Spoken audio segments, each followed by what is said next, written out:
Bom dia a todos. Sejam bem-vindos a esta talk dedicada ao tema Inteligência Artificial na Defesa e Segurança, integrada na iniciativa do Jornal de Negócios Inteligência Artificial, o que vem a seguir.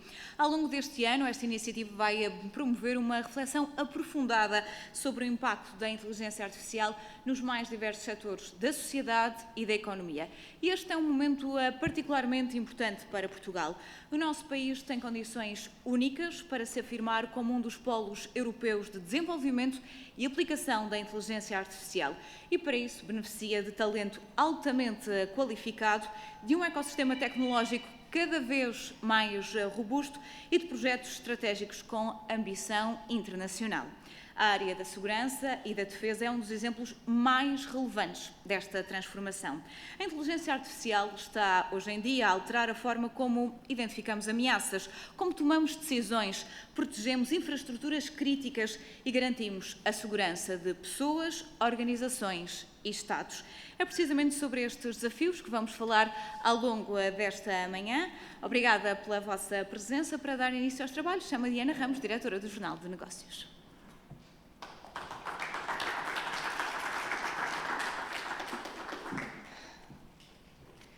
Olá, muito bom dia a todos. Sei que foi um desafio chegarem aqui, mas ainda bem que estão cá todos e que temos esta sala tão preenchida.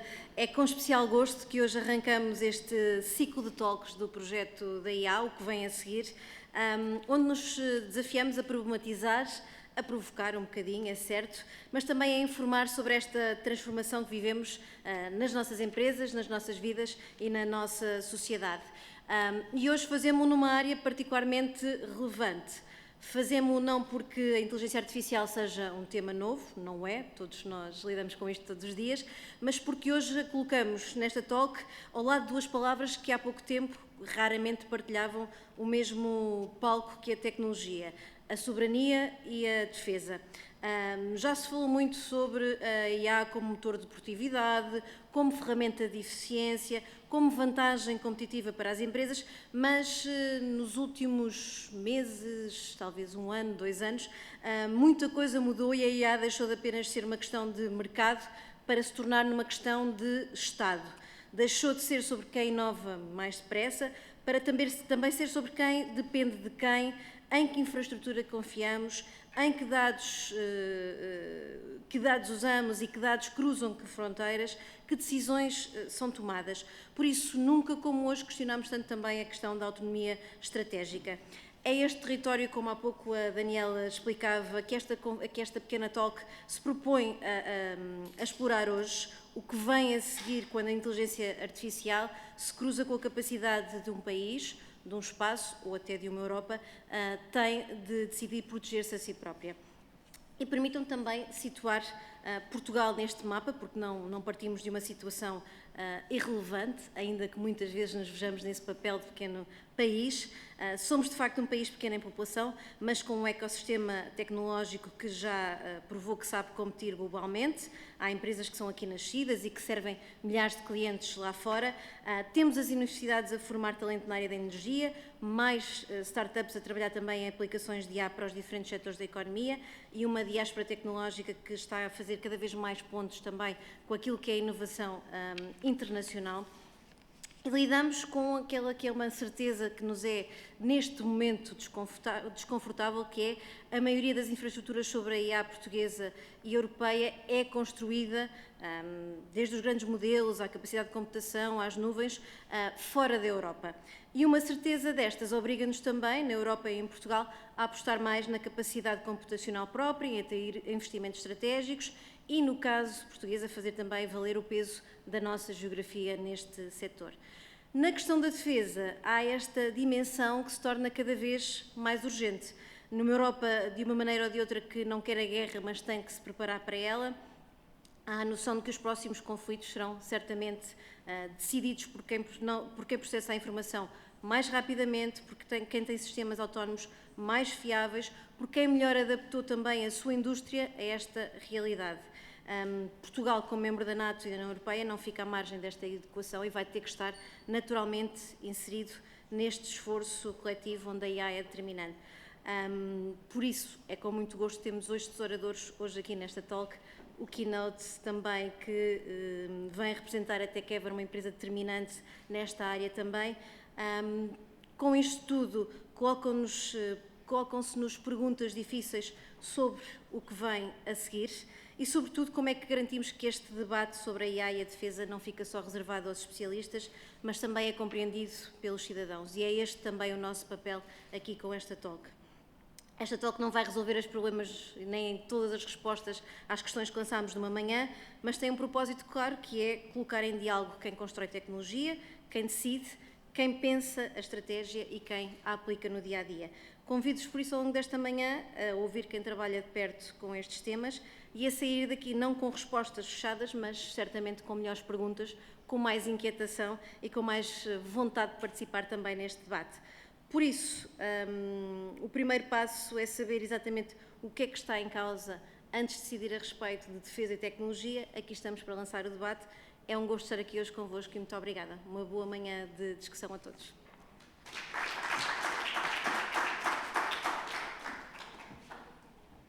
Muito obrigada, Diana.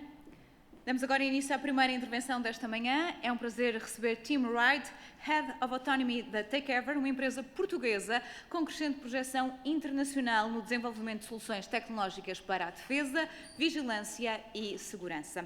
Tim Wright vai partilhar connosco a visão que tem sobre o impacto da inteligência artificial num setor que está em rápida transformação. The stage is yours. Thank you so much.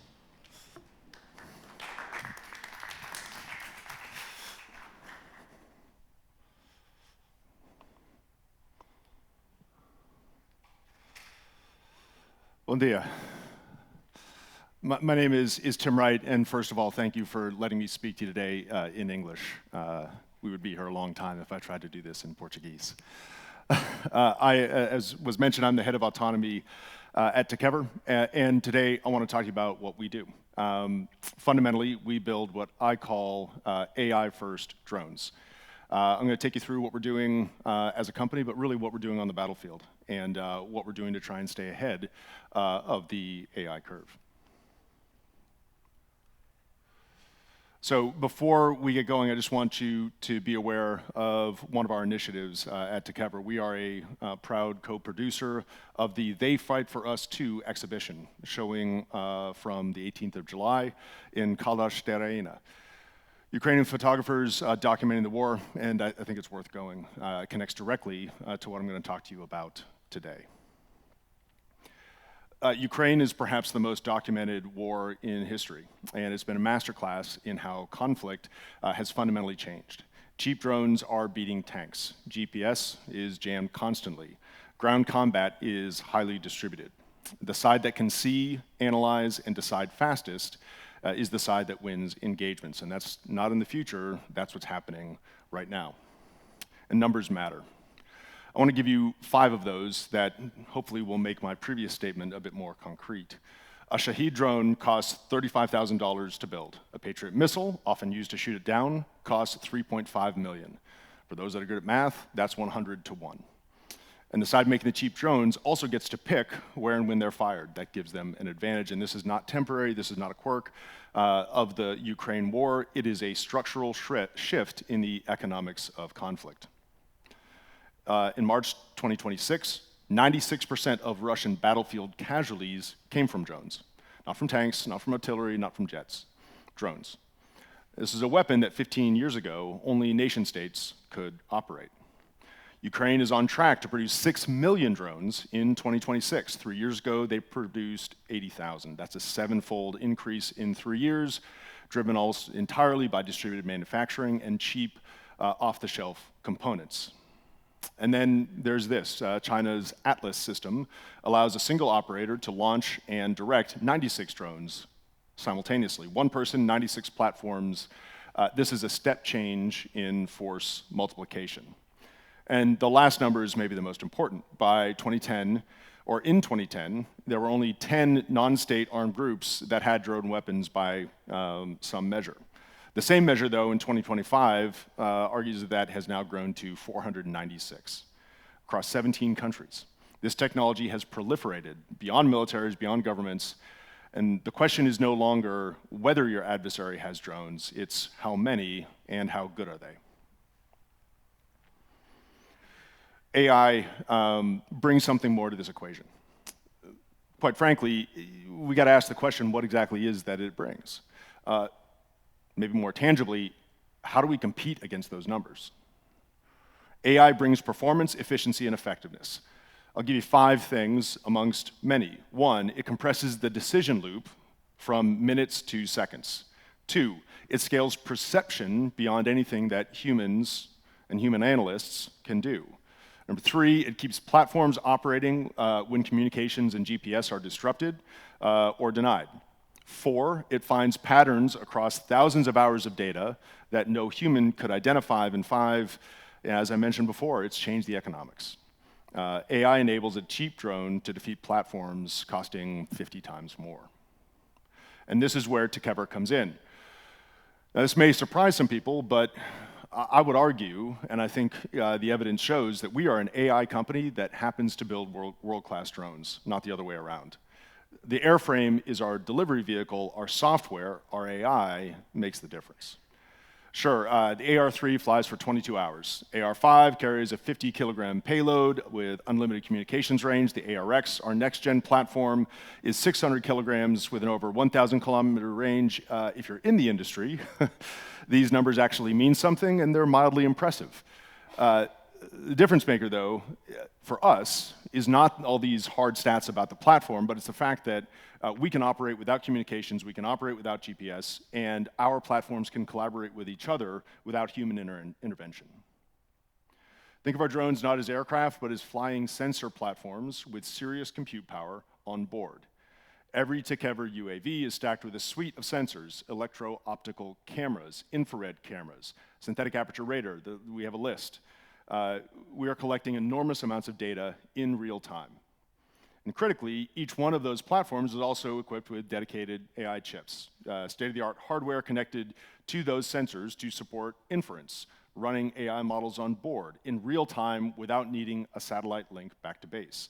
The aircraft is the sensor platform, but the AI executes the mission. So what does it actually do? Externally, facing the mission, it detects and tracks objects. It navigates without GPS. It coordinates multiple aircraft. It counters incoming suicide drones, and it services hidden patterns across multiple missions. Internally, it's also doing predictive maintenance to catch engine anomalies before they become failures, just for an example. What's more, we are building a digital twin of our manufacturing facilities to optimize the entire production chain. In the end, it serves one goal. It makes our drones as efficient and effective as possible, enabled through AI and autonomy. To look into a specific capability I mentioned, in Ukraine, Russians jam GPS signals constantly. If you don't know where you are, it's pretty hard to identify where the enemy is. However, our drones, without GPS, can still navigate using AI-driven geolocation visually. The system recognizes terrain features, correlates them against onboard maps, and then self-locates in real time when all signals are lost.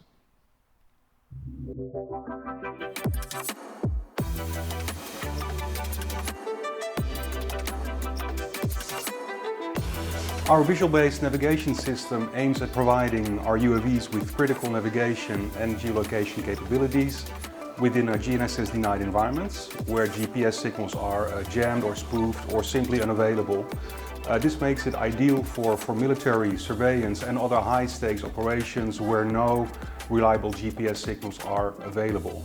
We are covering 2 scenarios, daytime VBN, for which we use powerful downward-facing cameras, and nighttime VBN, or VBN with, for example, cloud cover, for which SAR and IR can be used. To this end, we compare the imagery received from the sensors in the UAV with satellite images or maps, aiming at matching what the UAV sees with the satellite data. The maps are deployed at the edge on board the UAV, and also at the edge we execute in real time the core VBN algorithms, being a search area algorithm and an image matching algorithm. And together these are able to estimate the UAV's position in terms of latitude and longitude. Together is committed to providing its customers with reliable intelligence and surveillance solutions, And with our VBN capability, Techaver's customers can safely rely on mission success even in the most challenging environments in the world.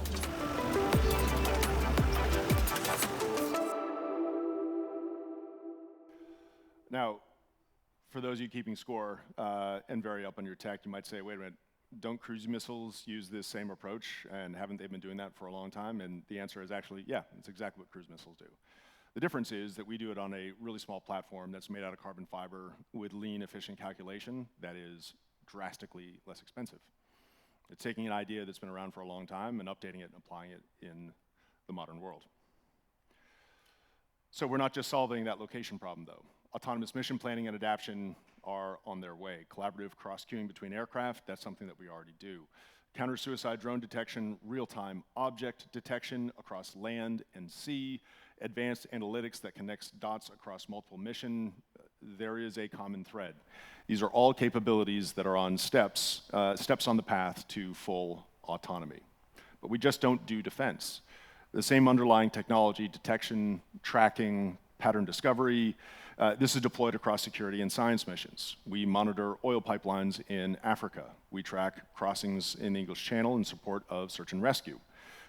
We're using it, we've even been asked to and have had success using it to track whale migration patterns for scientific research. Different requirements, different missions, but the same AI delivered by Techever platforms. So with all this power comes a serious responsibility. And let me be really clear about how we approach this. And I'm happy to go into more detail if the conversation goes that way. But there's always a human in the loop. AI augments the operator, but it does not replace them. Our systems do the routine, the repetitive, the subtasks to accomplish a mission, but the humans own the decisions. Our models go through rigorous testing before any live mission. Every action the AI makes is explainable to the operator, and the contributing data is traceable. We see, acknowledge, and believe in the governance of this technology, and we're working towards full compliance with the EU AI Act. And critically, if the system does reach the edge of its mission parameters or hits the limit of what its human operators prescribe, it does not continue. If the human cannot be reached, then the mission ends, the systems return. The limits are non-negotiable. And finally, sovereignty is a significant and emerging issue that we acknowledge and are wrestling with. Classified intelligence cannot flow through infrastructure controlled by another country. If you can't train it, run it, and secure it on your own hardware, you don't actually own your AI. Europe can't afford to depend on Chinese or even US cloud infrastructure for defense-grade AI. That's why we need sovereign compute, and it's why Techever is directly involved in and supports the construction of Portugal's first AI gigafactory. European defense needs European AI. So to close, conflict has changed. Hardware is more accessible than ever, but autonomy is the difference maker. AI amplifies the human operator, it does not replace them, and sovereignty is security. We have learned these lessons on the front lines of European conflict, and it has informed our vision for the future. And today I hope I've provided an idea of where we are headed. I'm happy to take any questions, and if any of this connects with the work that people in this room are doing, I'd love to talk. Thank you very much for your time.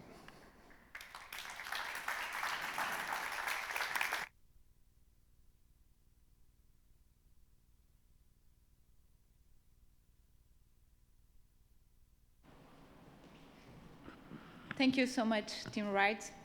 Esta intervenção inicial ajudou-nos também a perceber melhor a forma como a inovação tecnológica e a inteligência artificial estão já a transformar as capacidades de defesa e segurança em todo o mundo. Ouvimos aqui falar de drones, do desempenho e da eficiência dos mesmos que tanto têm sido utilizados nas guerras.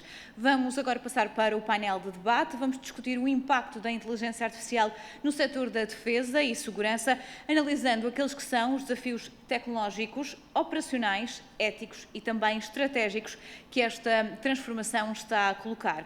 Para esta conversa, chamo a subir ao palco, por favor, Francisco Vilhena da Cunha, CEO da Geosat.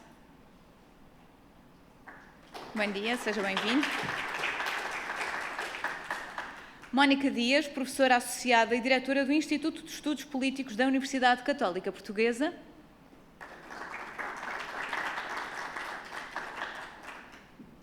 Sérgio Barbedo, Country Director da Thales e CEO da Thales Portugal.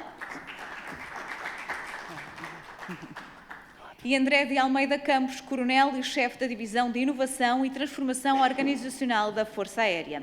A moderação...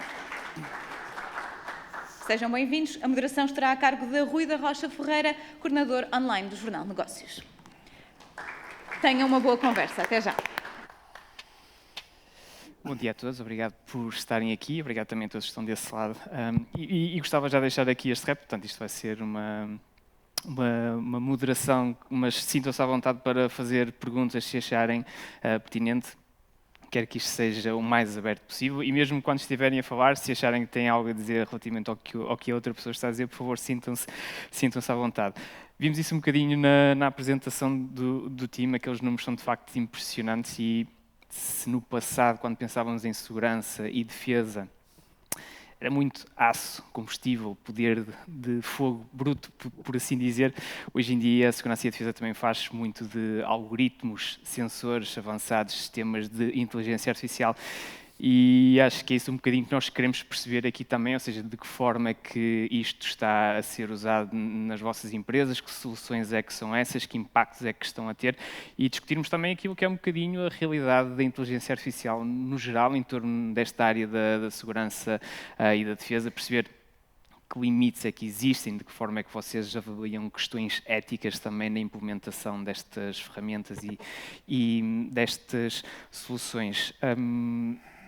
Não por uma ordem particular, simplesmente acho que montei isto desta maneira, portanto, se calhar seguimos por aí. Francisco, se calhar começava por si.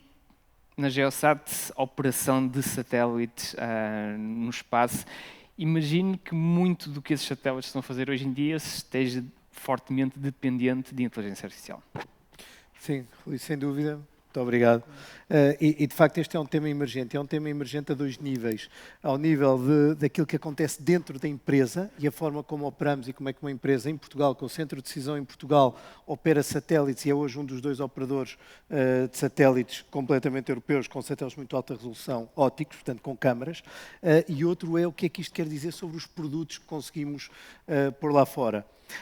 De facto, a operação dos satélites é uma atividade que há uns anos ou há umas décadas acontecia naqueles grandes centros de operações que vemos nos filmes, também com os lançamentos, etc. Hoje em dia, normalmente acontece um computador portátil ligado a uma cloud que está ligada aos satélites. Isso tem coisas boas, tem coisas más, ou seja, grande parte dos processos estão automatizados. Do ponto de vista operacional, muitas vezes aquilo que queremos fazer é atrasar o momento em que tem de intervir um operador humano, porque também, como o time dizia, a responsabilidade é sempre do operador humano. E isso é muito importante em todos os processos. A IA não pode substituir a responsabilização, mas mudou radicalmente a forma de operar na empresa. O outro é que produtos passam a ficar disponíveis, que tem este desafio também. Ouvimos há pouco que a inteligência artificial comprime os tempos de decisão, permite-nos imaginar cenários que eram completamente impossíveis há uns anos, e isso começa a entrar nos produtos dos clientes. É tudo ótimo? Não, não é. E vimos o que aconteceu, por exemplo, com o anúncio da escola bombardeada em Teherão nos primeiros dias da guerra entre os Estados Unidos e o Irão, e a pergunta que subsiste se terá havido uma falta de verificação humana sobre os alvos que foram propostos. Do ponto de vista conceptual, inicialmente a IA apareceu na empresa como uma ferramenta. Rapidamente percebemos que a ferramenta precisava de processos completamente novos, que esses processos precisavam de uma organização diferente, ou seja, aqueles building blocks tecnológicos que utilizamos para os nossos produtos, que anteriormente estavam baseados em tecnologia e pessoas, hoje estão baseados em tecnologia, pessoas e agentes. E depois percebemos que era preciso mudar não só a organização, mas a mentalidade. E por aí percebemos também que a entrada da IA na organização poderia ser através da eficiência pessoal, no sentido em que é um mundo que controlamos, não é? Porque a IA traz-nos um mundo desconhecido, assustador, não sabemos o que são os inner workings destes modelos todos, não os controlamos, não sabemos o que é que acontece ali debaixo do capô e percebemos também que uma forma de entrada na empresa e por onde procurámos começar também foi na eficiência pessoal, ou seja, num entorno que nós controlamos, conseguimos perceber de facto os meios, começar a mudar esta mentalidade e depois levá-la aos produtos que, bem, de facto na realidade começou aí, mas os desafios estão a todos os níveis e aproveito já para perguntar, foi um processo pacífico? Portanto, não. A automatização, e temos visto muito... Não, essa pergunta é ótima. Temos visto, de facto, muitas questões. O que é que a IA vai fazer ao meu posto de trabalho? Não é? É tudo ótimo, a IA vai fazer muito bem, vamos todos ser muito mais potentes. Mas há postos de trabalho que não vão continuar a existir. Aquilo que percebemos na empresa é que há funções que vão deixar de existir. E a IA fez com que a nossa estimativa é 50% a 70% das funções da empresa mudam substancialmente.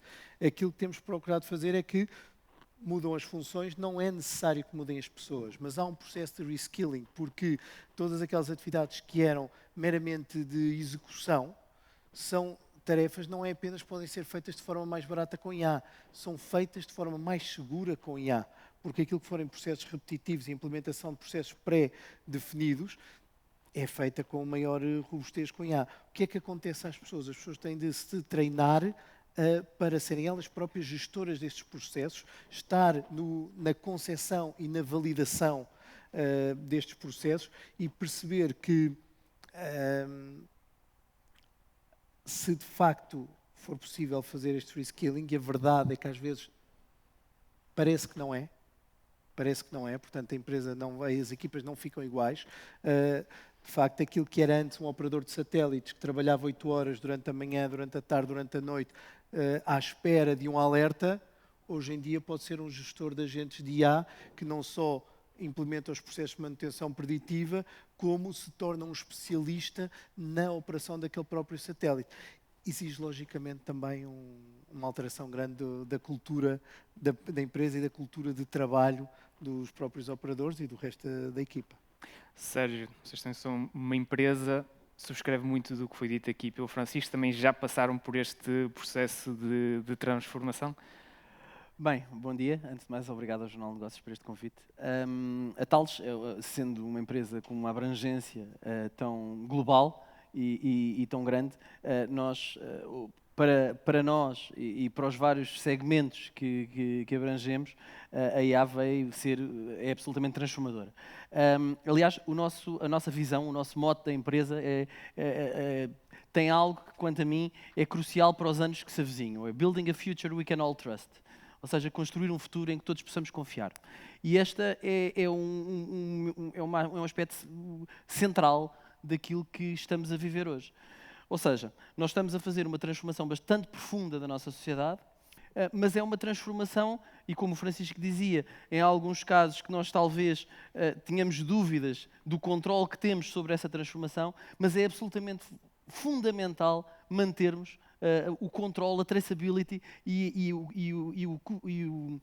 a compreensão de como é que as coisas realmente funcionam, como é que os equipamentos que estamos a utilizar e a fornecer aos nossos clientes, neste caso, os quais são normalmente entidades estatais, Forças Armadas, e que desempenham papéis absolutamente cruciais naquilo que são, em alguns momentos, conflitos, noutros momentos, simplesmente situações de segurança em que as pessoas, cada um de nós nas suas vidas, quer ter a certeza que vive num ambiente seguro, que vive num ambiente confiável e que como é que nós encontramos mecanismos que nos permitam exatamente garantir que a nossa sociedade vive neste ambiente confiável.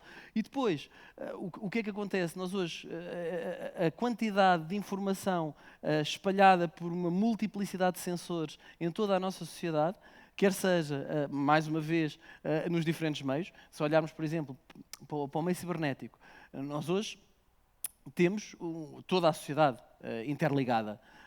Sociedade, pessoas individuais, empresas, atores com uma perspectiva, atores com outra perspectiva, portanto, há aqui uma multiplicidade de necessidade de fundir informação, perceber o que é que se está a passar nos vários ambientes e tomar decisões em relação a essas situações. A IA traz-nos muito isso. A IA traz-nos essa capacidade de tomar decisão rapidamente. Há tantos dados, tanta coisa para gerir que não há volta a dar, a não ser utilizar a inteligência artificial. Exatamente. Essa é a grande transformação. É nós, de repente, criamos uma sociedade toda ligada, com fontes de informação, sensores por todo o lado, temos que ser capazes de transformar essa informação, digerir essa informação e, no fundo, tomar decisões em tempo real com essa informação. A IA traz-nos essa capacidade de acelerar essa possibilidade de tomada de decisão e, acima de tudo, de manter, e este é o ponto fulcral no final, é manter no ser humano a decisão final em situações críticas. Porque depois temos que distinguir entre aquilo que é crítico e aquilo que não é crítico. Quer dizer, há coisas que, naturalmente, nós próprios vamos querer que a IA decida e realize.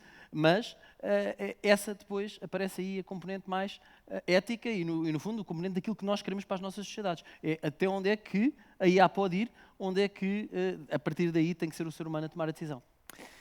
Mónica, o Francisco e o Sérgio parecem muito confiantes nestes sistemas de IA. Partilha desta confiança? Tem mais algumas reservas relativamente à sua utilização, sobretudo em contexto de defesa e segurança? Sim, muito obrigada. Em primeiro lugar, gostaria de agradecer este convite. Parece que, enfim, sou a parte extraterrestre neste painel, mas não. É muito, muito importante olhar também do lado político, do lado ético para precisamente esta questão, mas quem antes de mim já falou, revelou exatamente essa preocupação e eu olho precisamente com otimismo, porque acredito que as mudanças, primeiro, vão acontecer, sempre aconteceram. Já agora, estamos nesta sala, se olharem para trás, olhamos para os Lusíadas, precisamente o Velho do Restelo, o Adamastor e o Dom Sebastião, não é? Portanto, é aqueles que a gente vê aqui. E é isso muitas vezes caracteriza a nossa sociedade e não deve ser assim. O que está a acontecer agora é uma revolução tecnológica extraordinária, com possibilidades que, como qualquer ferramenta, permitem fazer coisas, de facto, muitíssimo importantes e de forma mais eficiente, ou então levar, de facto, ao lado, ao dark side, não é? Portanto, mas, quer dizer, não vejo de forma negativa e gostaria só de apelar, por exemplo, ao seguinte. Ao longo da nossa história, e geralmente a história nunca se repete exatamente, mas há muito que a gente pode aprender da história, porque há tendências e há matrizes, enfim, que são muito importantes. O que é essencial, e os meus colegas aqui do painel já o referiram, é uma nova forma de utilizar esta tecnologia, de olhar perante o mundo.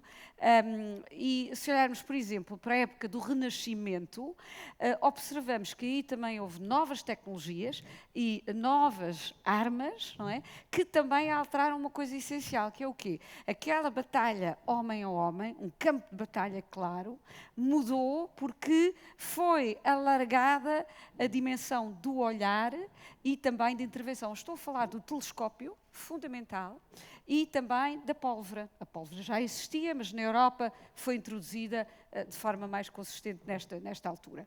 E essas duas invenções mudaram completamente, não só as guerras, mas também muito trabalho ao nível civil, as engenharias da altura, as sociedades, como se dizia, a cultura e a política. A política também foi alterada e, sobretudo, a geopolítica. Sem o telescópio, sem a pólvora, a descoberta, digamos, entre aspas, das vias marítimas não teria sido possível e também o contacto com outros povos teria decorrido talvez de uma forma completamente diferente, com implicações sobre o comércio mundial e a própria globalização.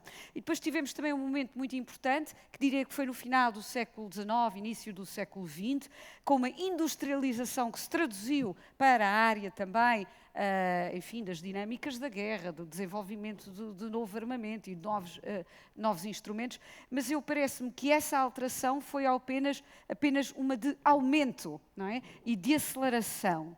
O que nós temos agora é muito semelhante àquilo que aconteceu no Renascimento, que é um novo alargamento total e uma visão diferente daquilo que são os nossos 5 sentidos. Tal como o telescópio permitiu olhar muito para além da nossa visão, não é?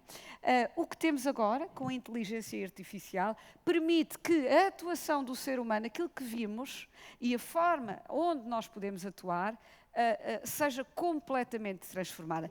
E isso vai levar a transformações geopolíticas fundamentais. São aqueles Estados, aquelas entidades, e podem ser também empresas, que dominam esta nova ferramenta, que vão, obviamente, ditar a nova cartografia do mundo. Porque a cartografia foi inventada, digamos, precisamente no Renascimento. Na altura foram os portugueses, e é por isso que Portugal está no meio de muitos mapas, mas provavelmente vai deixar de estar.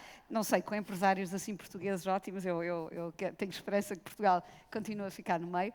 Mas o que eu quero dizer é que, de facto, estamos hoje perante invenções tecnológicas com uma dinâmica sobre a economia e o desenvolvimento, enfim, geral, que altera a geopolítica. Portanto, quem é que vão ser os atores, em termos estaduais ou empresas, que vão dominar e, por fim, também, esta mudança geopolítica deve, obviamente, e a meu entender, vai ser vencida não por aquele que tem mais, mas por aquele que tem de forma mais inteligente e, sobretudo, aquele que sabe utilizar com mais preocupações éticas. Portanto, as questões éticas são fundamentais aqui e acabam por sobrepor-se. Vou aproveitar esta deixa, passar para o André. É mesmo assim, ou seja, vimos também aqueles números que o time apresentou ali, portanto, isto permite uma escala diferente em termos de custo, em termos de operacionalização daquilo que é, neste caso, um ambiente de conflito.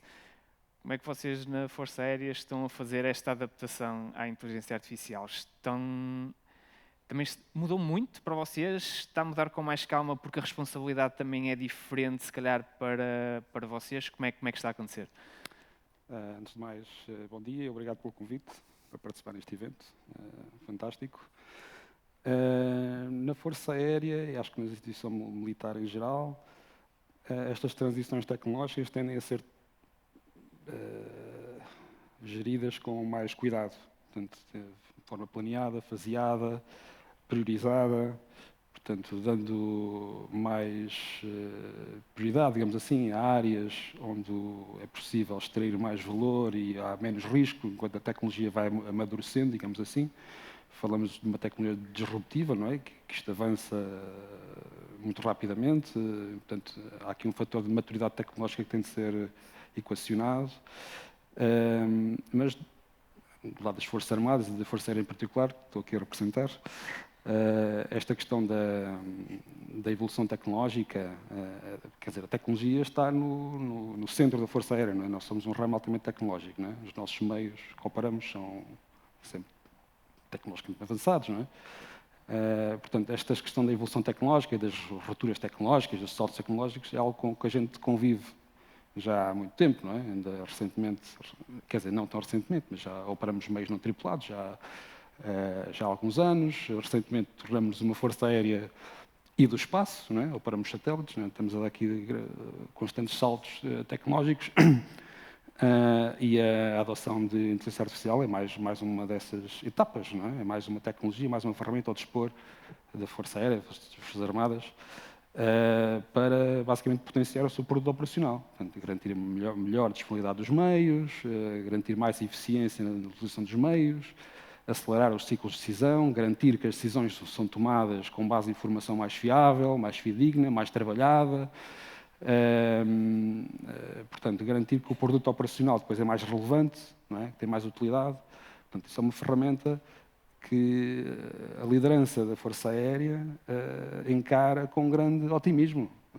E nós estamos a trabalhar ativamente numa estratégia de introdução, como eu disse, gradual, progressiva, da AI nos mais diversos domínios da Força Aérea, quer no domínio operacional, depois domínio administrativo, obviamente, de planeamento, e mesmo da manutenção e sustentação dos meios, da parte logística. Portanto, isto tem potencialidades fabulosas, não é? em termos de, como já foi dito, potenciar as pessoas, não substituí-las diretamente, mas potenciar as pessoas, e aumentar, portanto, a eficiência, a produtividade e o produto operacional das Forças Armadas e da Força Aérea. Portanto, obviamente há aqui alguns riscos que é preciso cautelar, gerir.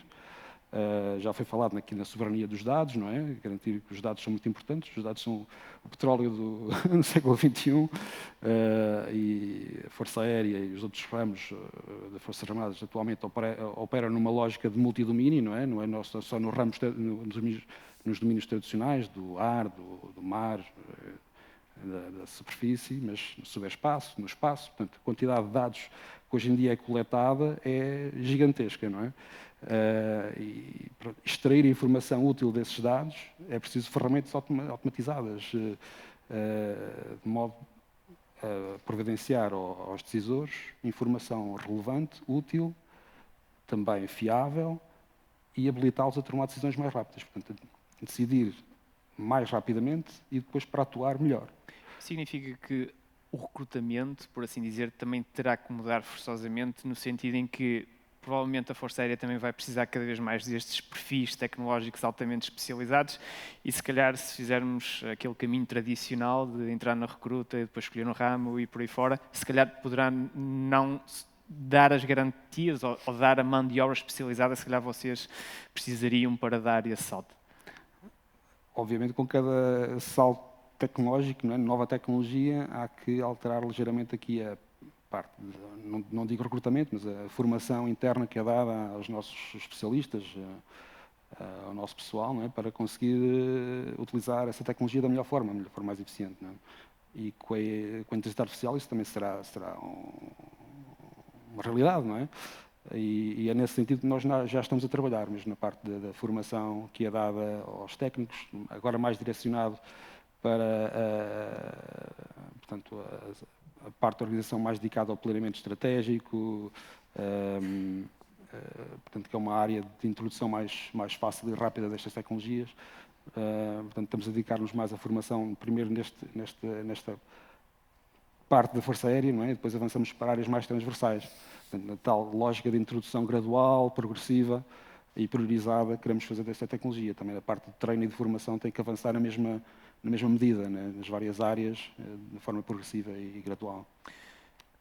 Quer-nos dar aqui exemplos mais específicos de como é que estão a usar? Não sei, tivemos aqui a presença da TechEver, não sei se já estão a trabalhar com eles, não sei se é algo que pode revelar sequer, portanto, não, mas se nos quiser partilhar aqui um bocadinho de efetivamente, sobretudo mais em termos operacionais, como é que isto se está a traduzir na Força Aérea Portuguesa? Nós estamos a ultimar a nossa estratégia de adoção de inteligência artificial na Força Aérea, não é uma coisa que ainda esteja fechada, mas paralelamente a isto já estamos a trabalhar em alguns campos, mas, como eu disse, focando esta adoção inicial da tecnologia em áreas com elevado potencial, retorno rápido e risco mais baixo. Portanto, na parte do planeamento mais estratégico, onde eu estou inserido, no Estado-Maior da Força Aérea, já utilizamos estas ferramentas para planeamento mais transversal e estratégico ao nível da Força Aérea como um todo, mas creio que as próximas áreas onde nós vamos focar a introdução desta tecnologia será, como já foi aqui abordado, na fusão de informação. Como eu disse, a Força Aérea agora opera vários meios espaciais, aéreos, atua no ciberespaço, portanto a quantidade de dados que é coletada é brutal e portanto temos que agora trabalhar em ferramentas que permitam consolidar, trabalhar essa informação, extrair, trabalhar esses dados, não é? Transformá-los em informação útil, digamos assim. E isso será uma área que terá um foco muito especial agora nos próximos tempos. Paralelamente a essa área, na parte da manutenção e logística, que é uma área de grande interesse da Força Aérea, não é? E dos ramos das Forças Armadas em geral, há aqui uma área de intervenção gigantesca, não é? Em que estas ferramentas com inteligência artificial podem ser adotadas. Estamos a falar aqui de manutenção preditiva, como já foi falado ali pela TechEver, otimização logística, várias etapas desses processos. mas queremos transformar isto, ou seja, não queremos atirar a AI para cima dos processos que existem, na esperança que aquilo vai revolucionar o que há, não é? O que já existe, mas antes trabalhar ao nível dos processos também que já existem para adaptá-los à tecnologia. Portanto, há ali trabalhar nestas duas frentes, não é? Introduzir a AI, mas também trabalhar nos processos que existem para adaptá-los à nova tecnologia. E, portanto, é essa mais ou menos a visão que temos aqui no futuro mais próximo. Ok. Francisco, como é que uma empresa como a Geosat pode, por exemplo, ajudar aqui a Força Aérea Portuguesa? A Geosat ajuda já a Força Aérea Portuguesa, como a Força Aérea tem sido generosa o suficiente de afirmar. A Geosat é a Força Aérea e o CEI tem uma joint venture, o CTI Aeroespacial, de facto um fórum onde se procuram também não só discutir também, mas poder implementar estas questões, ou seja, poder ter um ambiente em que há um conjunto de meios que são operados, dando prioridade à defesa sempre, sem evitar ou limitar depois a exploração comercial alinhada desses mesmos ativos. Agora, do ponto de vista de implementação, eu acho que, quer dizer, estas intervenções tocam nos pontos todos e se calhar eu penso que a ética é até mais importante, porque o meio em que nós trabalhamos atualmente é um meio em que a soberania já não é o que era, não é? No sentido em que onde é que estão os centros de poder? Há umas décadas víamos nos filmes, lembro do Rollerball e de outros, em que o mundo era dominado por corporações, grandes empresas, não é? E tudo isso parecia algo de ficção científica. Hoje em dia, com as empresas que valem 1 trilhão ou 1 bilhão na nossa nomenclatura, isso já não está longe de ser verdade. São empresas que são maiores do que países várias vezes. E se de facto a soberania dos Estados estava baseada, dos Estados democráticos, baseada em mecanismos de controlo que todos nós acreditamos e lutamos para que sejam aplicados em função de um bem comum, não temos a mesma abordagem às empresas, apesar da regulamentação, e aqui também esta dificuldade em gerir o nível adequado de regulamentação. Todos conhecemos estas paródias que a Europa regula, os Estados Unidos inovam, e de facto não sendo assim, a regulamentação sendo também importante, é preciso perceber quais é que são os níveis e quando que têm de ser implementados. Inicialmente nós olhamos também neste contexto para a inteligência artificial como um nivelador. Falávamos disso, ou seja, uma nova capacidade que vai fazer com que o gap entre os incumbentes e os newcomers, onde nós nos incluímos, fosse reduzido.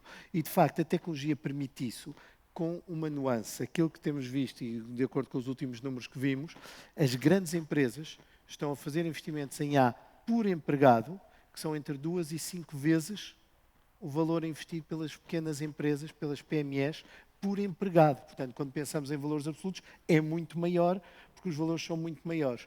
E, portanto, se vamos agora, peço desculpa a expressão mais simples, mas não vamos lá com força bruta, não é? A ideia é esta necessidade de uma abordagem inteligente, de perceber onde é que de facto conseguimos acrescentar valor. E aqui tem sido fundamental também no contexto da Geosat a ligação à realidade, porque a tecnologia por si, que não é boa nem má, depende também da forma como é utilizada, ganha valor quando é aplicada à realidade e com as operações. E esta proximidade com a Força Aérea tem permitido, de facto, ganhar este feedback, Força Aérea e outros atores, mas a Força Aérea tem sido fundamental neste processo de não desenvolver tecnologia pela tecnologia, que é algo que nós, os engenheiros, às vezes tendemos a fazer, não é? A tecnologia entusiasma por si própria, portanto, às vezes, aquilo que se diz, não é? Para quem tem um martelo, tudo é um prego, e, portanto, achamos que a tecnologia vai resolver os problemas todos. Mas, de facto, não é assim, e esta ligação com a realidade acabou por ser fundamental. Gostava só de deixar uma outra nota. Não é a inteligência artificial que traz esta necessidade para nós, trouxe esta necessidade ética. Veio também na questão da defesa, ou seja, o trabalho na defesa obrigou a tomar opções. Nós não podemos vender uma imagem de uma fronteira a 2 países em conflito, porque a mesma imagem serve aos 2 países. Há uma necessidade de assumir uma posição e há uma necessidade de clarificar o que é a posição da empresa para além do próprio negócio e ser muito claro com todos. O que é que isso implica? Que se calhar metade do mundo é mercado onde não vamos. Tem que tomar decisões desse calibre com muita frequência? Com muita frequência, no sentido de não chegam à nossa mesa todas as manhãs uma decisão destas para tomar, mas todas as semanas temos de tomar esta opção. temos de tomar esta opção no sentido, vamos, não vamos. Nossa abordagem tem sido clara. Portugal, Europa, NATO. Portugal, falamos com as autoridades, que de facto nos podem dizer se aquilo que estamos a fazer vai de encontro ou não com os interesses geoestratégicos de Portugal, porque a Geosat se entende como um ator de promoção da soberania nacional e europeia. Tem impacto do ponto de vista do negócio, portanto, só é possível fazer com alinhamento total com os acionistas. E tem impacto para cima e tem impacto para baixo, no sentido em que as pessoas que trabalham nas empresas, por muita IA que haja, não são robôs. E são pessoas nas quais o problema ético depois se torna um problema moral, que é que cada pessoa tem de responder à pergunta: eu estou de acordo em trabalhar neste contexto, neste meio, alinhado com estes interesses ou não? E, portanto, cada vez mais as pessoas vão ser chamadas também a afirmar o seu propósito. E na Geosat aconteceu, quando a Geosat começou a trabalhar mais na área da defesa, houve pessoas que saíram da empresa. De facto, isto está muito bem. Isto está muito bem, ou seja, agora deixamos de poder viver aqui num estado morno e indefinido. Temos de ser claros relativamente àquilo que fazemos, como vamos fazer e com quem é que estamos alinhados para bem de todos, aceitando as consequências. Sérgio, sentem também alguma mudança de mentalidade relativamente ao tema da defesa e da segurança? Se há uns tempos, se calhar, era visto como uma coisa mais agressiva, em que algumas pessoas justamente não se identificavam de todo com isso, a realidade do mundo mudou. Sentem, sobretudo aquilo que é a vossa relação com os clientes, que há uma mudança de mentalidade, uma mudança de postura? Bem, eu acho que há uma mudança da sociedade em geral, não é? Nós vivemos um momento transformacional até na própria forma como todo o mundo se organiza em termos geopolíticos. Passámos de um mundo unipolar para um mundo multipolar, em que de repente começamos a ter uma série de grandes potências, em que algumas desafiam outras, umas no aspecto económico, outras no aspecto mais militar, digamos assim. Tivemos recentemente na Europa, pela primeira vez em muitos anos, um Estado que ataca o outro na tentativa de alterar fronteiras, alterar soberania, que era algo que não era, pelo menos nas nossas gerações, nunca tínhamos vivido. Portanto, tudo isto trouxe um wake-up call, digamos assim, a todos nós. Nós, na sociedade, particularmente na sociedade ocidental, tínhamos esquecido um pouco os temas da defesa. A segurança sempre foi importante, obviamente, não é? Particularmente pela forma como a sociedade se organiza, mas os temas da defesa estavam um pouco esquecidos, no sentido em que não era percepcionada uma ameaça, e de repente começa a ser percepcionada essa ameaça. A nossa sociedade na Europa, particularmente, está completamente a reorganizar-se. Ou seja, o que é que isto quer dizer? Quer dizer que temos vários domínios aqui. Um é o domínio político propriamente dito, em que a nossa sociedade de repente olha e a Europa diz: bem, nós, afinal, não existe se calhar apenas isto do mundo ocidental, existe aqui uma Europa que tem um Reino Unido também junto, que também faz parte da Europa, mas que não é a União Europeia. Portanto, começa-se a perceber também o que é a Europa. Começamos a olhar e a ver que há aqui um vizinho, Ucrânia, que se calhar é a Europa geograficamente, mas não é a Europa noutro sentido, portanto, mas que é ameaçado por outra força. Portanto, toda a nossa sociedade, de repente, começa a questionar aquilo que eram dados adquiridos há 15 anos. Portanto, particularmente nós, na Europa, e agora voltando um pouco aqui àquilo que nos diz respeito, também Portugal, acho que houve aqui um toque a reunir. Ou seja, percebemos, há um desafio muito grande em termos económicos.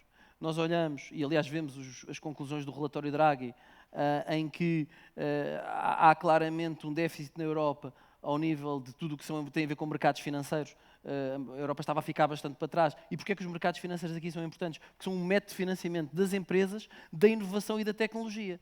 Porquê é que nós vemos estas empresas americanas agora nesta corrida de AI tão aceleradas e tão à frente? Porque têm um volume de capital disponível para investir que simplesmente não existe hoje em dia na Europa.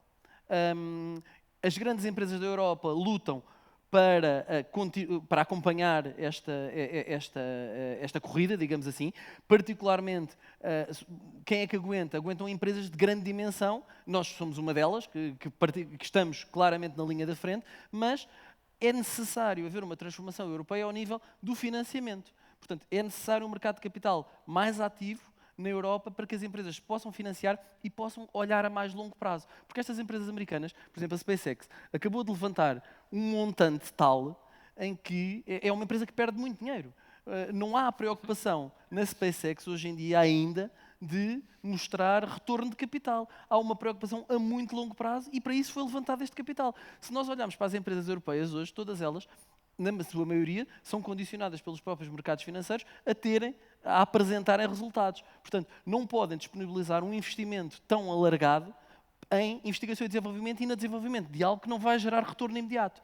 E isto é algo que, se nós europeus queremos acompanhar a corrida com os Estados Unidos, com a China e particularmente tendo um vizinho como a Rússia, que temos que repensar.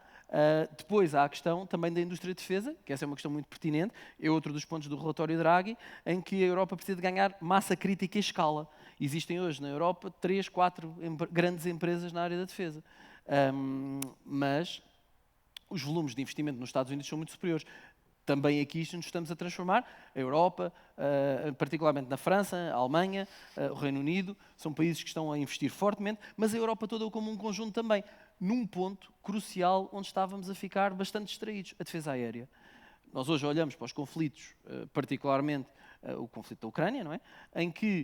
Mas também os conflitos do Médio Oriente, em que a defesa aérea é absolutamente crucial, por causa, não só por este swarm de diferentes ameaças que aparecem simultaneamente, não sei quantos mísseis, não sei quantos drones, uns armados, outros não armados, como distingui-los. Esse é um papel em que, por exemplo, a nossa tecnologia é onde temos investido fortemente, na capacidade de detecção rápida e identificação de padrões e alvos, de como é que eles vão atuar, porque depois precisamos de criar sistemas conjuntos, imaginem todos os Estados europeus atuarem em sintonia, de forma a criarem uma cúpula de defesa aérea que cubra toda a Europa.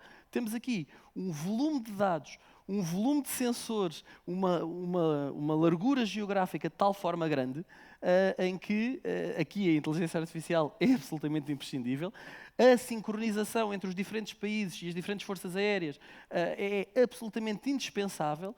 E Portugal, não nos podemos esquecer, é dos Estados, se calhar, que tem uma das maiores fronteiras da Europa. Porque toda a nossa fronteira marítima e nós pensamos, bem, a ameaça vem do oeste, mas se nós pensarmos que os submarinos russos podem estar no Atlântico e lançar, hoje em dia até já drones dos próprios submarinos, nós temos o potencial agressor aqui ao lado. Portanto, tudo isto são concepções de transformação da nossa sociedade e transformação das empresas, transformação de todos nós e da nossa organização que estamos a viver neste momento. Rui, O André, já agora sim, força. Peço desculpa, posso só fazer um comentário rápido e na realidade o Coronel André Campos é a pessoa mais adequada depois de falar sobre isso. Sobre a questão da defesa e segurança, eu acho que a guerra na Ucrânia, em linha com o que o Sérgio estava a dizer, veio relembrar-nos algo que provavelmente se esqueceu nestas últimas 8 décadas desde a Segunda Guerra Mundial.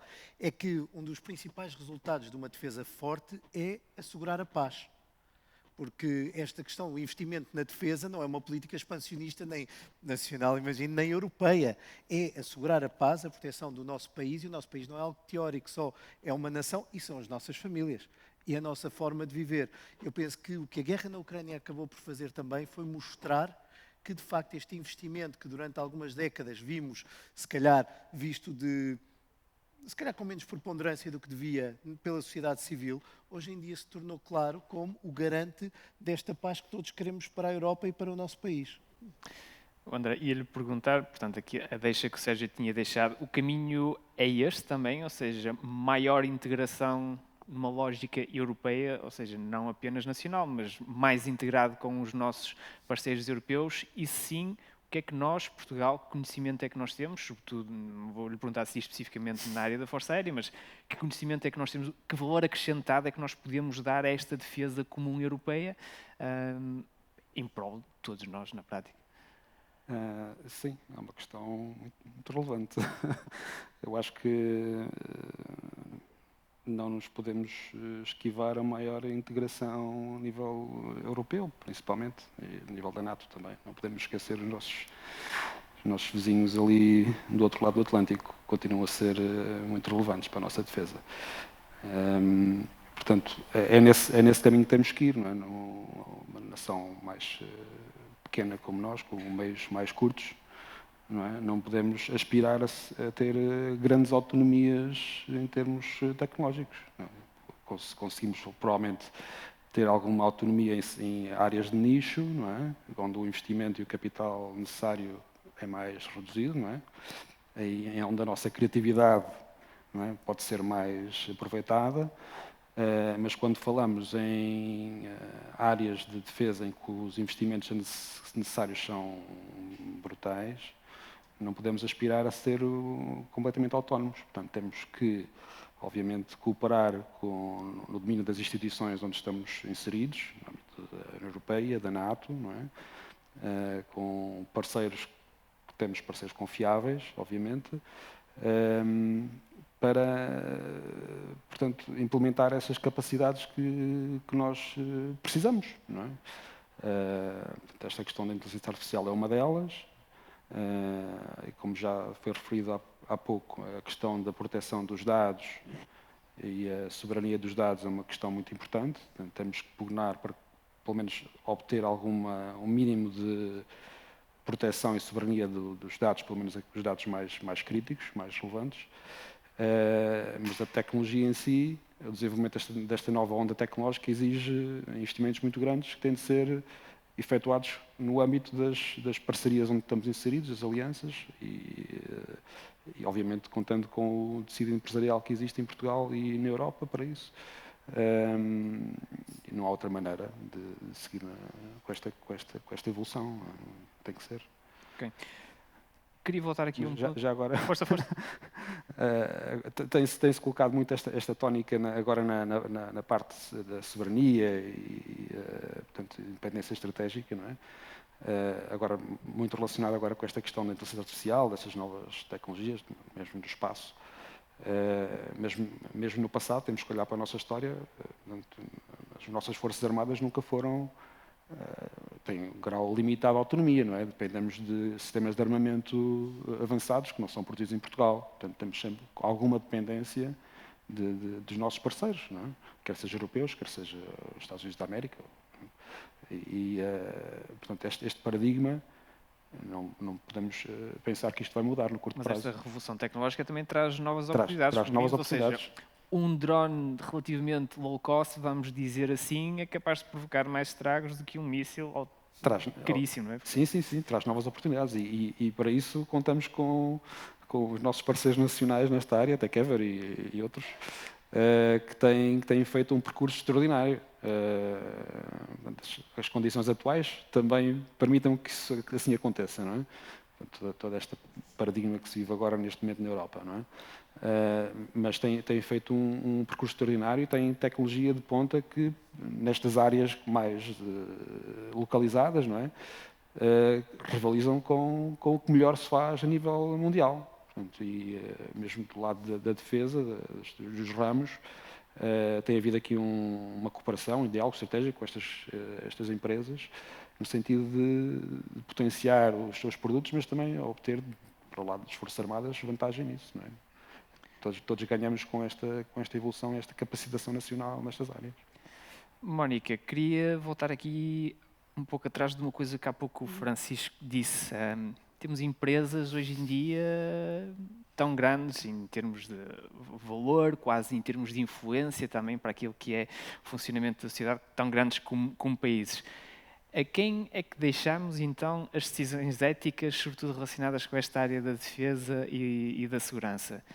Deixamos à ética dessas próprias empresas? Devemos chamar isso mais para um nível europeu, definição de regras europeias? Os próprios países devem criar as suas pequenas alíneas que depois possam ter mais sentido dentro daquilo que é a realidade de cada país? Como é que fazemos este balanço? É que as empresas vão por aí fora e quando dermos por ela pode não estar tudo alinhado com aquilo que era a nossa expectativa?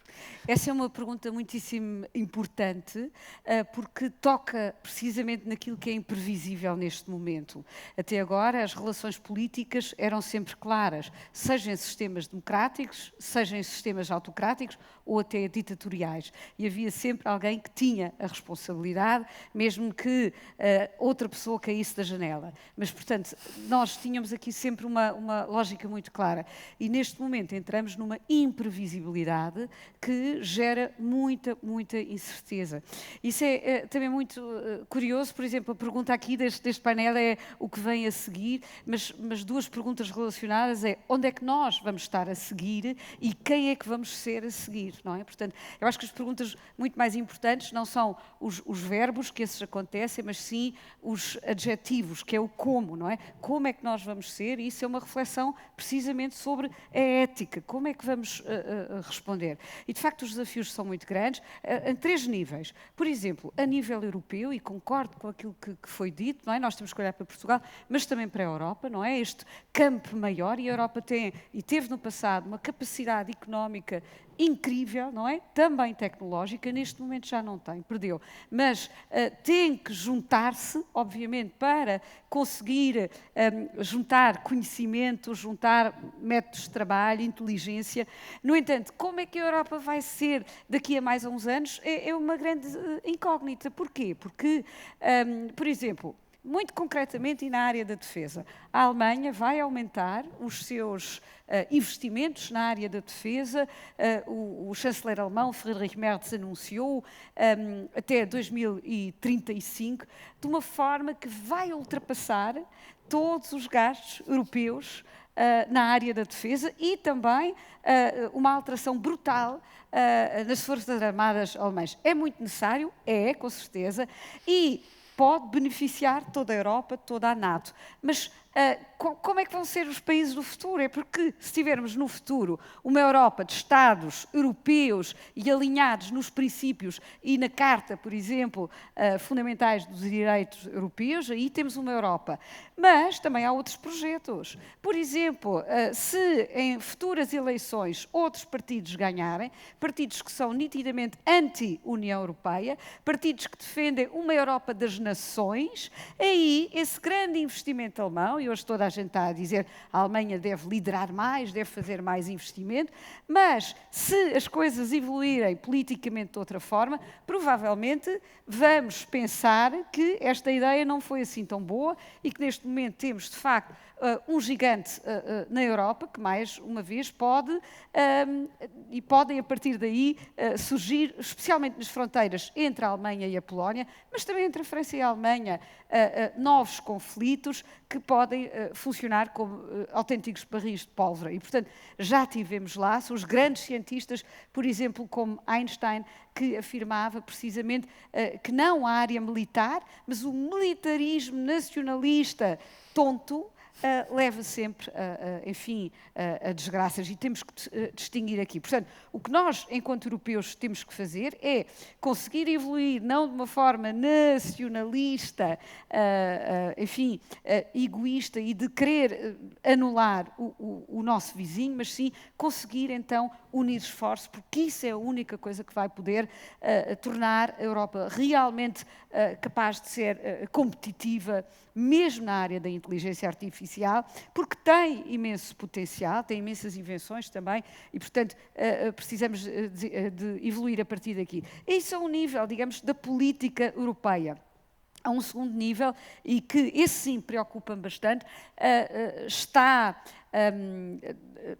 a formação das crianças, dos jovens e de todos nós, não é? Porque, repara, a inteligência artificial não é para dominar, ou não deveria ser para dominar os seres humanos, mas para servir melhor os seres humanos. E, portanto, temos que ter muito cuidado de evitar que a inteligência artificial seja como um doce que a gente consome demasiadamente e ficarmos doentes, de facto. E qual é a doença mais ameaçadora para nós? É a doença da alienação. É de nós acabarmos por consumir tanto a inteligência artificial, seja em jogos, seja noutras aplicações digitais, etc., que deixamos de pensar, não é? Portanto, deixamos de ter um pensamento crítico, porque todos nós sabemos isto. Muitas vezes utilizamos o ChatGPT, inteligência artificial e que nos poupa muitas horas. Se isso para um adulto é mais ou menos fácil porque, enfim, já passou por muitas etapas de estudos e de teste, etc. Para um jovem ou um miúdo que tem 12, 13, 16 ou 18 anos, e, por exemplo, na universidade, isso é muito, muito grave, não é? Há cada vez mais jovens a estudarem só a partir de chats e inteligência artificial, a apresentarem trabalhos, a apresentarem teses de mestrado, que não são originais, não é? E porquê? Porque é muito mais fácil investigar, poupa muito mais tempo, mas não faz desenvolver processos neurológicos cerebrais fundamentais que temos que desenvolver. E talvez aqui falando um bocadinho só para terminar, de um grande filósofo também, Immanuel Kant, que acho que é muito atual hoje em dia. Ele refletia sobre a questão o que é ser esclarecido, o que é o esclarecimento, não é?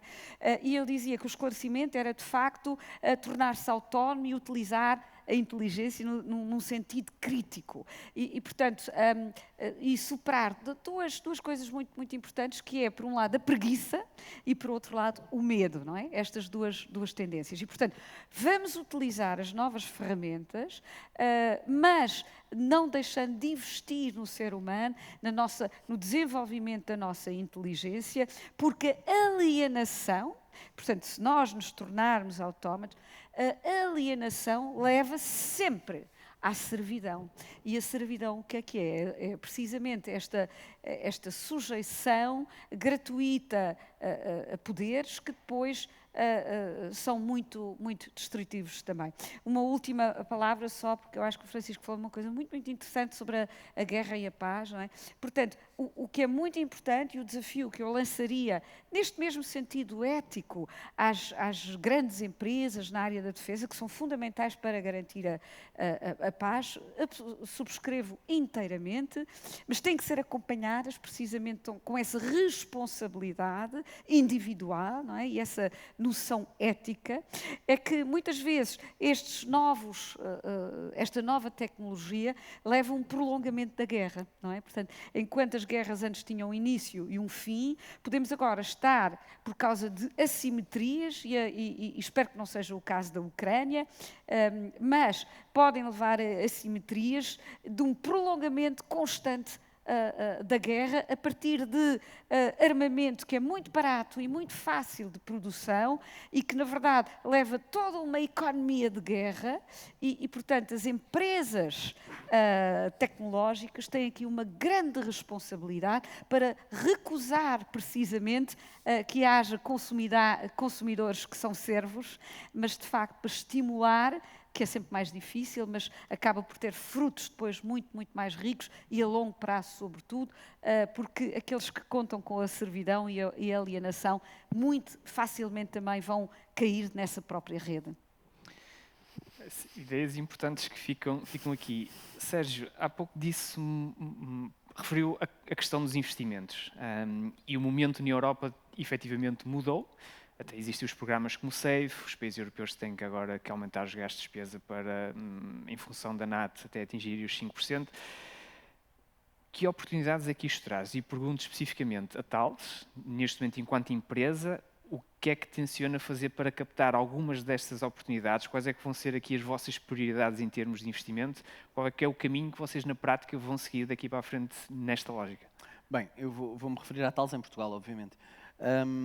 Nós hoje estamos a crescer de uma forma bastante acelerada em principalmente 3 pilares.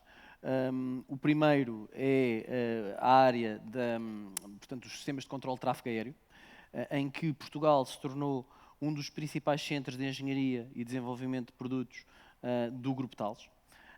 Hoje trabalhamos a partir de Portugal para todo o mundo, temos mais de 70 países onde os nossos sistemas hoje em dia estão a ser implementados ou já estão em operação. E essa é uma área bastante interessante e de forte crescimento até em termos de recrutamento. Neste momento estamos muito ativamente a recrutar no mercado português para crescer as nossas equipas cá nesse domínio e o qual é bastante interessante em termos de desenvolvimento tecnológico, porque é claramente uma área em que os próximos anos vão ser profícuos em termos de introdução de novas tecnologias, de inteligência artificial, embora sempre, e este é um fator crucial, com uma regulação muito apertada. O setor dos sistemas de controle de tráfego aéreo é talvez um dos setores mais apertados, e aqui a Força Aérea sabe muito melhor do que eu, em termos de tudo o que é regulado e tudo o que é implementado e tudo o que é adotado pelos diferentes países. Portanto, é uma área em que a inteligência artificial pode vir a ter uma atuação bastante abrangente, como todos imaginamos, com a quantidade de diferentes modos de transporte que vão voar nos próximos anos. Imaginemos que vão crescer fortemente ao nível dos próprios drones, até com drones com humanos a bordo, um bocadinho maiores. Vamos ter claramente um novo tipo de veículos não tripulados ou tripulados a voar nos nossos céus. Portanto, esta é uma área muito interessante em termos de desenvolvimento. Mas hoje também é uma área em que os céus globais estão cada vez mais saturados. Portanto, há aqui cada vez mais a introdução de novas tecnologias e tecnologias neste domínio. Depois, outra área muito forte em que temos vindo a trabalhar aqui em Portugal é a componente da defesa aérea. Na defesa aérea temos vindo a trabalhar fortemente com as Forças Armadas, principalmente neste momento com o Exército, mas também com a Força Aérea, no sentido, primeiro, não só de trabalharmos em conjunto para que seja um pouco recuperado aquele gap de investimento que Portugal sofreu durante os últimos, eu diria, 50 anos. Basicamente, as Forças Armadas sofreram bastante ao nível de investimento, tinham os seus equipamentos. Esta é uma oportunidade enorme para se reatualizarem e para se dotarem de equipamentos state of the art. E isso é o que está a acontecer. Está a acontecer com o Exército, está a acontecer com a Força Aérea, está a acontecer com a Marinha.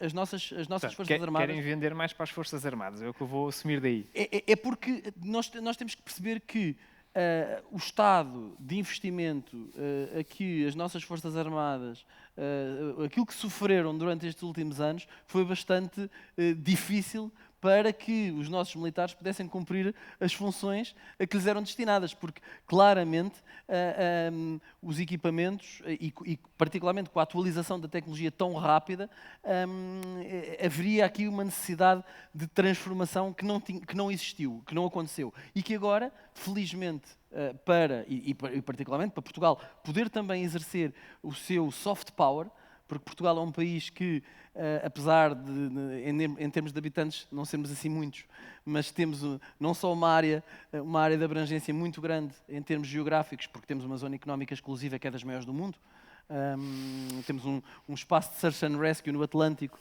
que é da nossa responsabilidade enquanto país e das nossas Forças Armadas em particular, enorme. Portanto, e que também pode ser sujeito a ameaças, ele próprio, como há bocado falávamos.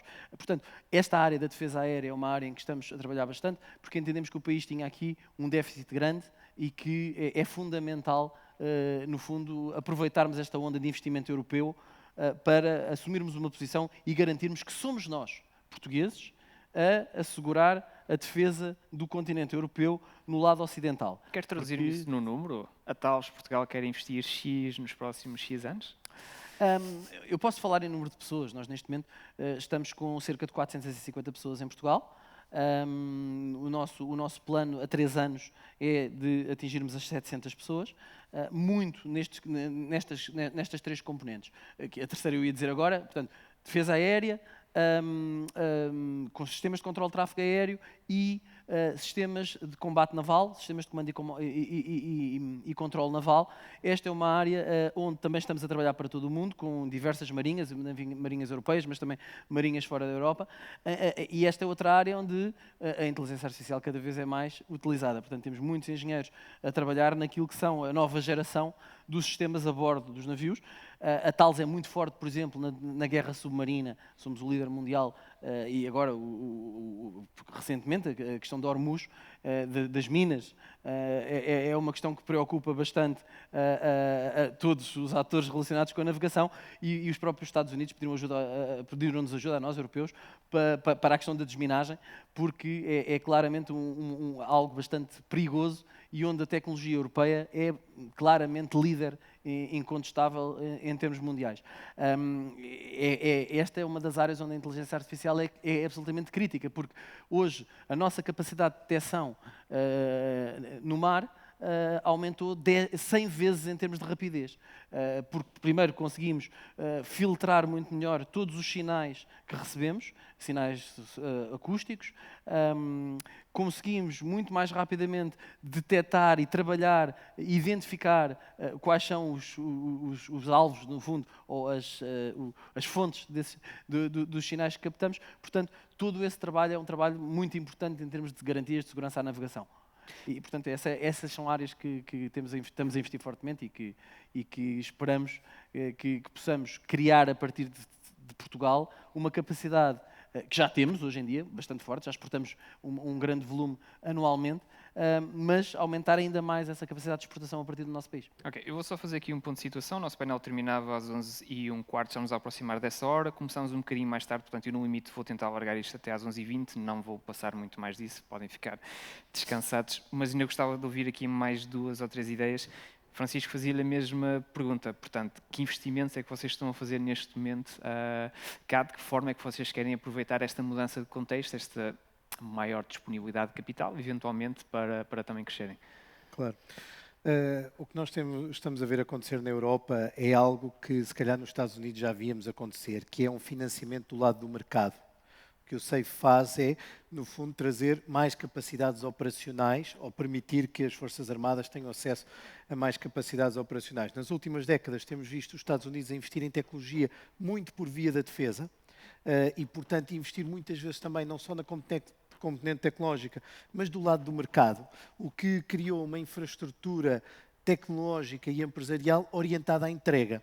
O sistema europeu, com os programas quadro de investigação e desenvolvimento ao longo destes vários anos, que em Portugal estão lá, e depois os próprios fundos estruturais que em Portugal se traduziram nos QCAs e nos Portugal 2020 e agora Portugal 2030, estão muito orientados ao financiamento do lado da tecnologia. E, portanto, um financiamento mais upstream para downstream e não o contrário. O que vemos com o SAFE e o que é que a defesa traz também, a defesa é essencialmente um mercado de excelência. De excelência no sentido que é um mercado para a excelência. Ou seja, o custo da falha num sistema operado pela defesa são vidas humanas, interesses estratégicos ou milhões e bilhões de euros. Portanto, é um mercado que obriga as empresas a estarem a um nível impecável do ponto de vista de entrega. Isso está também associado a uma mudança de paradigma. Neste sentido, o que é que têm sido as grandes linhas de investimento da Geosat? Primeiro, mais imagens e melhores imagens. No mundo da inteligência artificial, imagens e informação sobre a Terra. No mundo da inteligência artificial, aquilo que a inteligência artificial não vai fazer é o contacto com a realidade. A inteligência artificial vai processar tudo o que lá pusermos. Não vai contactar com a realidade e por isso precisamos cada vez mais dos sensores, estejam em drones, estejam em satélites, estejam nas nossas cidades, que nos vão dar esses dados que vão permitir à inteligência artificial trabalhar sobre contexto real. E, portanto, a imagem cada vez mais vai ser, imagem no sentido de contacto com a realidade, informação atualizada sobre a realidade, cada vez vai ser mais crítica. O que é que isto significa? Mais satélites, cada vez mais com mais tecnologia portuguesa, e satélites diferentes com outro tipo de sensores. Depois são todos os sistemas, e aqui entra a inteligência artificial em força, de extração da informação da imagem. E cada vez mais nós deixamos de olhar para a imagem e passamos a olhar para o que chamamos o artefacto. Ou seja, não me interessa muito se aquela imagem mudou e se tem esta cor e se tem esta sombra. Interessa é o que é que aconteceu ao edifício onde estamos. Mudou de um dia para o outro e surgem estes novos conceitos que já ouvimos falar, que é no fundo a terra pesquisável, em que eu vou a um motor de pesquisa e escrevo quando é que foi mudado o telhado da casa onde estou agora. E, portanto, isso tudo traduz numa série de queries que vão procurar imagens, sabem que têm de procurar e me vão dar isso. E depois vem todo o investimento na área da democratização. O setor do espaço, que é um novo telescópio, porque fez com que deixasse de haver zonas remotas e zonas longe do alcance. E é muito interessante essa comparação. no fundo é um setor que tem vindo a ser democratizado, mas tinha os grandes mercados, a defesa, e o mercado institucional, que é composto por especialistas. O crescimento do mercado vem pelo que chamamos os utilizadores não especializados. Pessoas como nós, que nunca viram uma imagem de satélite e não a sabem abrir, porque não é como uma fotografia de telemóvel. Portanto, há um gap entre esta indústria e o mercado, no fundo, a economia como um todo. As empresas que gerem infraestruturas ferroviárias, de energia, que gerem contentores, seguradoras, setor financeiro, empresas agrícolas, e esse gap tem de ser coberto pela indústria. Portanto, grande parte do investimento que temos vindo a fazer e vamos continuar a fazer à volta de um conceito tecnológico, uma plataforma que chamamos o LINS. Também me quero traduzir isso em números? Que queremos investir X até X? Acho que é menos interessante, claro, queremos, e atenção, neste momento temos a constelação que vamos operar, e é uma constelação em que vamos operar e participar e que está partilhada com a Força Aérea. Estamos a falar de uma constelação de 300 milhões de euros em satélites que passam a ser ativos portugueses. A Geosat tem acesso aos satélites e à capacidade dos satélites para explorar. Do ponto de vista destes sistemas, aquilo que falamos é de um sistema que vai funcionar e que tem vindo a ser desenvolvido em conjunto com a própria Força Aérea Portuguesa para funcionar em contexto de defesa e segurança e, ao mesmo tempo, funcionar para o contexto das cidades. E o contexto das cidades é um contexto muito interessante quando nós percebemos que, por exemplo, do ponto de vista de gestão do território, há uma Direção-Geral do Território e há, se calhar, mais 300 municípios em Portugal. Portanto, damos capilaridade a estes desenvolvimentos e, no fundo, a levar o espaço à sociedade. André, assim faço-lhe a pergunta um bocadinho ao contrário. Gostava ou quer fazer mais negócio, e ponho aqui negócio entre aspas, porque o negócio para vocês é uma forma de investimento, mas quer fazer mais negócio com estas empresas portuguesas? Eu acho que só temos vantagens em fazer negócio ao investir nos produtos que as empresas portuguesas têm a oferecer, que são produtos que têm muita qualidade, não é? E têm feito um percurso de desenvolvimento progressivo bastante relevante.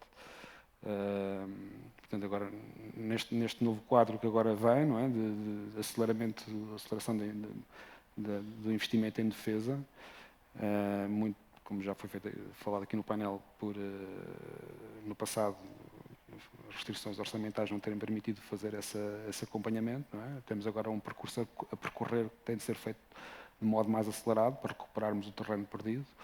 Portanto, aqui em vários domínios, quer do domínio espacial, quer do próprio domínio aéreo, não é? Agora muito se tem falado da substituição da nossa aeronave de caça, mas também no domínio da defesa aérea, que estamos a fazer esse percurso, também aqui com a Thales. Portanto, há aqui um conjunto de investimentos que têm de ser feitos, impertrivelmente têm de ser feitos, se é que queremos continuar a ter alguma relevância em termos de defesa no contexto europeu e NATO, nas alianças em que estamos inseridos. E nessa perspectiva, há muitas oportunidades agora para a indústria nacional. Portanto, temos feito um percurso muito interessante com empresas no domínio dos sistemas não tripulados, a TechEver, o Avision, outros. Como já referi também, estamos agora num processo de modernização dos nossos radares de defesa aérea. Queremos iniciar rapidamente o nosso processo de substituição de aeronave de caça. Portanto, há aqui um conjunto de investimentos que têm um potencial muito grande para a indústria nacional e que são oportunidades para estas empresas.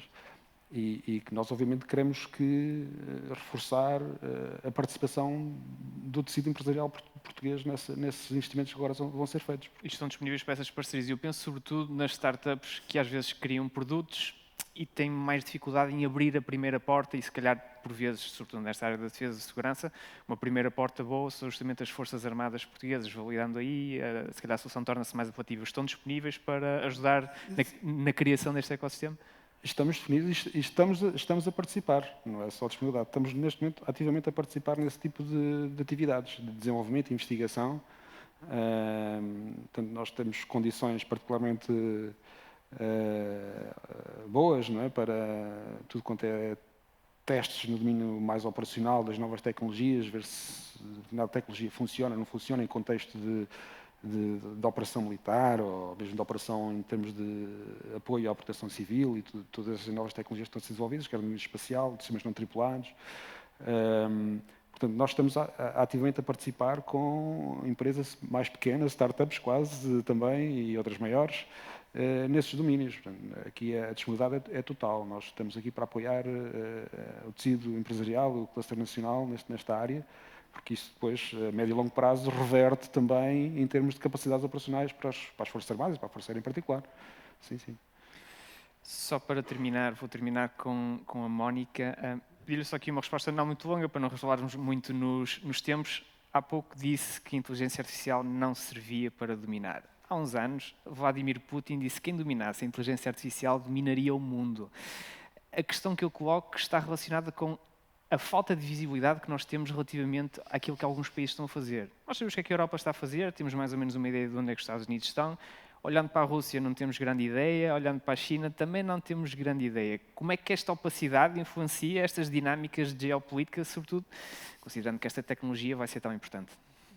É uma pergunta difícil, não é? Mas a resposta talvez mais fácil seria a leitura da encíclica do Papa Leão XIV, que nos oferece muitas respostas sobre isso, porque todo o texto reflete sobre a inteligência artificial como o fator de grande mudança social, não só tecnológica, mas depois social e geopolítica, e tem duas partes. Primeiro, reflete sobre o indivíduo, não é?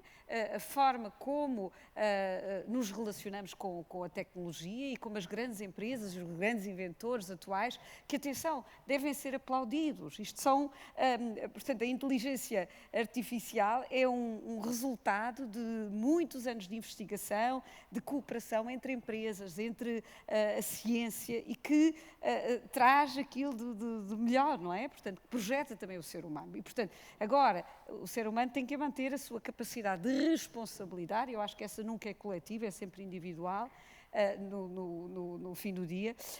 E, portanto, temos aí uma proposta muito, muito boa, que é centrar sempre no ser humano e nas consequências da vida humana, e colocar a vida humana em primeiro lugar, uma vida humana no sentido da dignidade humana. E, em segundo lugar, tem depois uma reflexão muito interessante também na encíclica, precisamente sobre a mudança da guerra, aquilo que é a guerra hoje em dia, e a guerra obviamente mudou, e, portanto, como o Papa Leão afirma, esta ideia do direito da guerra e uma nova, enfim, reflexão sobre a guerra é importante, no sentido em que dar mais possibilidade à paz, ter também a guerra com mais dignidade, e isso significa que temos de repensar como é que a nova tecnologia vai influenciar a defesa, não é? Porque a defesa propõe-se precisamente a evitar as guerras, e eu creio que precisamente Putin aqui não é um bom guia. Aliás, está a correr tudo muito mal para ele. Atenção, também ele utiliza drones fabricados no Irão, também isto está a correr tudo mal. E a própria China, eu não tenho assim uma visão tão, grandiosa sobre o futuro da China, porque o tecido da própria China é muito inseguro, são muitas etnias, muitas culturas dentro de um povo, muitas sociedades. Se a economia falhar, também, de repente, a China pode implodir com consequências terríveis, e mesmo o controle, por exemplo, dos indivíduos, da sociedade, a submissão total, e porque, repare, na China é submissão a um partido político, nem sequer existe um Estado na empresa, é um partido político, um partido que domina todas essas áreas. Eu acredito que a ciência em liberdade, a economia, os empresários em liberdade, os Estados Unidos são um exemplo disso, a ciência em liberdade, a economia em liberdade, a política em liberdade, vai acabar por vencer, mesmo que possa haver aquilo que parece agora como uma contravaga autoritária, mas que na verdade, vai acontecer o seguinte. E, portanto, não respondi bem à sua pergunta, dei um trabalho de casa, mas convidou um professor, é isso que os professores fazem, não é? Dão trabalhos de casa, e, portanto, é isso mesmo, ler e refletir sobre este texto que é extraordinário do Papa Leão XIV, que é precisamente a encíclica sobre estas questões. Francisco, Mónica, Sérgio e André, resta-me agradecer a disponibilidade. Bom painel, grande discussão. Peço só uma salva de palmas para eles.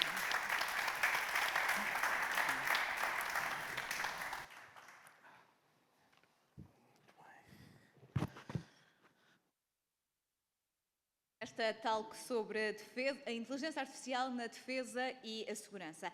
Em nome do Jornal de Negócios, agradeço a presença de todos, nomeadamente os nossos convidados, parceiros e oradores. Esperamos que esta manhã tenha contribuído para aprofundar a reflexão sobre este tema da inteligência artificial, que certamente será decisiva para o futuro da tecnologia, da segurança e da competitividade europeia. Muito obrigada a todos mais uma vez. Tenham um bom dia. Até à próxima.